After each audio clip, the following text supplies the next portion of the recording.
കുഞ്ഞുപൂച്ചയുടെ പൂക്കിരീടം. ആ റോഡിന് ഇരുവശത്തും കുറച്ച് വീടുകളുണ്ടായിരുന്നു. എല്ലാവർക്കും തിരക്കല്ലേ, ആരും നേരിട്ട് കാണാറ് കൂടിയില്ല. വല്ലപ്പോഴും പുറത്തേക്ക് ഇറങ്ങുമ്പോ ആരെങ്കിലും പരസ്പരം കണ്ടാൽ കണ്ടു, മിണ്ടിയാ മിണ്ടി, ചിരിച്ചാ ചിരിച്ചു, അത്ര തന്നെ. പക്ഷെ ആ വീടുകളുടെ മതിലുകളിലുള്ള വള്ളിച്ചെടികളും പൂക്കളും ഒക്കെ നല്ല കൂട്ടായിരുന്നു. ഈ വീട്ടുകാരൊക്കെ പരസ്പരം ഒരു സ്നേഹവും ഇല്ലാതെ ജീവിക്കുന്നതില് അവർക്ക് ലേശം വിഷമവും ഉണ്ടായിരുന്നു. അങ്ങനെ ഒരിക്കൽ ആ ചെടികളിലേക്ക് വിരുന്നു വരുന്ന പൂമ്പാറ്റകളും തേനീച്ചകളും കഥയൊക്കെ അറിഞ്ഞു. ഈ വീട്ടുകാരെയൊക്കെ ഒന്നിപ്പിക്കാൻ എന്താ വഴി? എല്ലാവർക്കും ഇഷ്ടമുള്ള ഒരു വിഷയം വേണമല്ലോ. അപ്പോഴാണ് ഇളം നീലപ്പൂവുണ്ടാവുന്ന വള്ളിച്ചെടിയിലെ ചിലന്തിക്കുട്ടിക്ക് മീട്ടുപൂച്ചയുടെ കാര്യം ഓർമ്മ വന്നത്.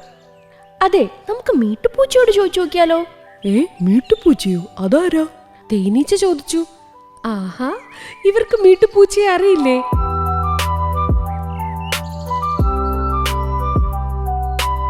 അവനൊരു സർവ്വവ്യാപിയാണ്, എല്ലായിടത്തും എത്തും. മീട്ടു ഈ വീടുകളിലേക്ക് എത്തിയാൽ പിന്നെ ഒന്നും നോക്കണ്ട, അവൻ ഇവിടെയൊക്കെ ഓടി നടന്ന് എല്ലാവരെയും ഒരുമിപ്പിക്കും. എല്ലാരോടും കരുണയും സ്നേഹവും ഉള്ള കുട്ടിപ്പൂച്ചയാണല്ലോ മീട്ടു. അതെ, അങ്ങനെ വള്ളിച്ചെടികളുടെയും ചിലന്തിക്കുട്ടിയുടെയും പൂമ്പാറ്റയുടെയും വാക്ക് കേട്ട് മീട്ടു എത്തി. അങ്ങനെ ആ ദിവസമായി. അന്ന് ഉദിച്ച സൂര്യമാമനും ഒരു പ്രത്യേക ചേലൊക്കെ തോന്നി. രാവിലെ ഒരു വീട്ടിൽ വാതിൽ തുറന്നപ്പോ അവരുടെ ഉമ്മർത്തതാ നിൽക്കുന്നു ഒരു സുന്ദരൻ പൂച്ച. ആരാ? നമ്മുടെ മീട്ടു.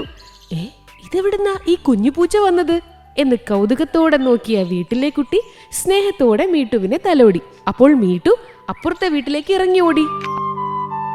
ആ വീട്ടിലുള്ള അപ്പൂപ്പൻ മീട്ടുവിനെ അടുത്തേക്ക് വിളിച്ചു. അവൾ വാലാട്ടി ഓടിപ്പോയി അടുത്ത വീട്ടിൽ കയറി. അപ്പോൾ രണ്ട് വീടുകളിലെയും അപ്പൂപ്പനും കുട്ടിയും നോക്കി ചിരിച്ചു, മിണ്ടി. മീട്ടുവിനെ കുറിച്ച് സംസാരിച്ചു. അവർക്ക് ഒരുമിച്ച് സംസാരിക്കാൻ ഒരു വിഷയം കിട്ടിയല്ലോ. മീട്ടു അപ്പോൾ ഓടി വന്ന് അവരുടെ കയ്യിൽ കയറി. അങ്ങനെ ഓരോ വീടുകളിലും മീട്ടു ഓരോ കുസൃതി കാണിച്ച് ഓടി നടന്നു. ഇന്ന് മീട്ടു വന്നോ?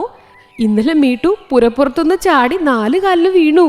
മീട്ടു വാലാട്ടിയപ്പോഴേ എന്തൊരു ചന്തം എന്ന് തുടങ്ങി മീട്ടുവിന്റെ വിശേഷങ്ങൾ ചോദിച്ചും പറഞ്ഞും എല്ലാരും മിണ്ടാൻ തുടങ്ങി. അതിൽ ചിലര് അടുത്ത കൂട്ടുകാരായി. റോഡിനിരുവശത്തും ഇപ്പോൾ ഉള്ളത് വെറും വീടുകളല്ല, പരസ്പരം സ്നേഹമുള്ള കുറെ കൂട്ടുകാരാണ്. എല്ലാവരെയും ചേർത്ത് നിർത്താൻ സഹായിച്ച നല്ല കുട്ടിയായ മീട്ടുപൂച്ചയ്ക്ക് വള്ളിച്ചെടിയും പൂമ്പാറ്റയും തേനീച്ചയും ഒക്കെ ചേർന്ന് ഒരു സമ്മാനം കൊടുത്തു. എന്തായിരിക്കും അത്? കുറേ പൂക്കൾ കൊരുത്ത ഒരു നല്ല കുട്ടി കിരീടം. എല്ലാരോടും കരുണയോടെയും സ്നേഹത്തോടെയും പെരുമാറുന്ന കുട്ടികളാണ് നല്ല ലോകം ഉണ്ടാക്കിയിട്ടുള്ളത്. അല്ലേ? കഥ ഇഷ്ടായോ?